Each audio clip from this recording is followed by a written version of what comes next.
G'day everyone and welcome. I've got Wayne Enright here and we're going to talk to you a little bit about Operation Flinders and some of the things that you can get involved with. So, g'day Wayne. As you know, How you going, Gordon? one of my primary targets in industry is and leadership development is defence industry.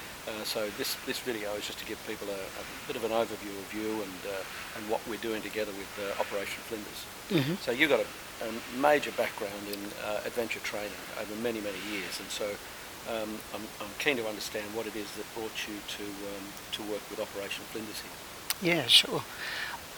It actually goes back probably 15 years. I was actually brought up in army camps. My father was in the army for 25 years, and I'd heard about Operation Flinders but didn't really know much about it. But because I was moving around from school to school and my father had a bit of PTSD from the Korean War, I actually was what I would class as a youth at risk myself in my late teens, early 20s.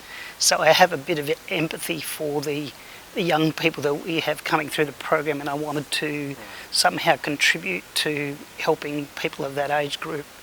So that really drew me to Operation Flinders in the first place.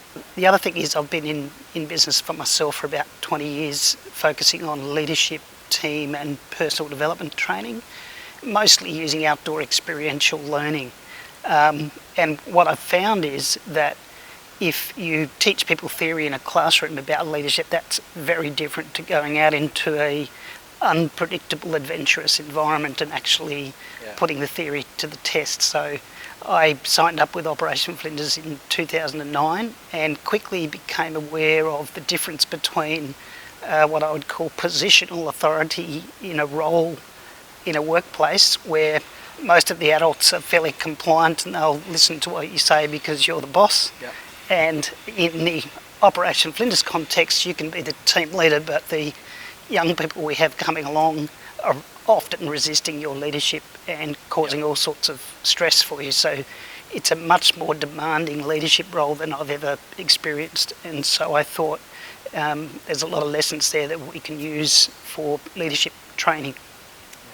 The outdoor experiential learning is fantastic, and I use that in my defence industry leadership program. And some of the people watching this would have done that program, I'm sure, and even last night I was with alumni who were talking about the 2 field trips, which are the outdoor experiential learning components of the program, saying how wonderful it was. So yeah, it's kind of close to my heart. But in terms of adventure training and leadership development, how does it marry up with what Operation Flinders do? Sure. Well, as I said before, I think the difference between leadership in a corporate role, and this is not always the case, but generally the case is that you've got a group of compliant adults who respect your leadership because of your position in the organisation, and you've obviously done the hard yards to earn that right. Whereas leadership out in the field is much more challenging because you don't automatically have any authority really. So you have to really work hard at becoming much more authentic, respectful, trustworthy. You need to be able to earn the right to lead. And so I think outdoor adventure experiences really do present a really fantastic metaphor for leadership, in that you can have your strategic plan, your resources sorted out, your logistics sorted out, all of that, and you've planned to get from A to B. But once you get into the wilderness, there's all sorts of unpredictable challenges that throw up challenges for the leader, and also for the dynamics in the group which the leader needs to manage. So you can't necessarily follow the theory easily in an adventure environment. And as I think there's a saying in the military that the best plans rarely survive contact with the enemy, and that's pretty much how it is out in the wilderness a lot of the time. Sure. Look, a question without notice. The differences between leadership development training, say for me, in industry, where I am dealing with people that are in positions of authority, and out there in the field with Operation Flinders, because you're a team leader, aren't you? You actually go out with kids. So how would you describe the major distinction, the major difference, and i.e. the major challenge of working with these young kids as opposed to people who are maybe in a corporate environment and paying to come along for the privilege. Yes.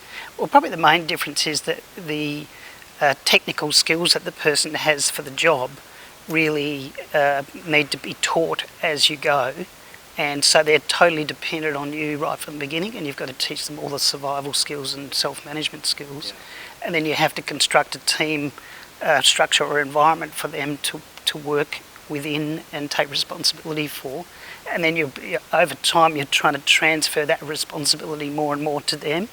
But while you're doing that, you're also getting resistance in terms of their behaviour. So behaviour management is a real challenge, and it's almost like a compressed version of leading a group of novices in a corporate environment where you have to do all of that induction, training, supporting, mentoring, but you've only got about 6 or 7 days to do that, and then you want to try and get to a point where they can take full responsibility for their own survival and navigation and communication on that last day. So it's very much a compressed leadership role with lots of behavioural challenges. Compressed and intensive. Very intensive. This is a word as well. Having actually been out there and taken a look at teams on day 1 and 2, and then teams on day 4 and 5. Yes. The difference is just phenomenal. So, how can Operation Flinders and what you do and experiential learning, how can that provide some benefit to the corporate commercial sector? I think if you look at the way the business world's going now, it's much more unpredictable and very ambiguous and chaotic. And so, typically hierarchical organisations that have tended to operate in a particular way, and leadership styles from the 1950s and 60s really need to change, and you would have seen a lot of those changes already, but there's still a lot of leaders who tend to learn from the leader who was mentoring them and so on. So I think that adventure-based leadership really, or leadership training, really helps people to operate more as a self-managed team, they're forced to make decisions in what I would call challenging terrain. So the metaphor again of leading teams through challenging terrain is very much highlighted by adventure training. And one of the programs we run is to have a group of say 6 to 8 leaders. We pair them up at the beginning of the program, and then they have to navigate checkpoints. So navigation is a really good metaphor for vision, values, strategic planning. And then as they're going from A to B, we also throw unpredictable challenges in front of them, so then they have to facilitate the rest of the team to overcome that challenge, so their leadership skills in that kind of chaotic, unpredictable environment really get tested. And I find that that's a more powerful learning experience than sitting in a classroom talking about the theory. Yeah. Well, that's great, and I think your experience in experiential learning and adventure training will be excellent for the potential to take some of our corporate commercial colleagues out into the field and take them through their paces. Yes. All with the aim of improving or increasing their leadership capabilities. Yes. So that's brilliant. Thank you, Wayne.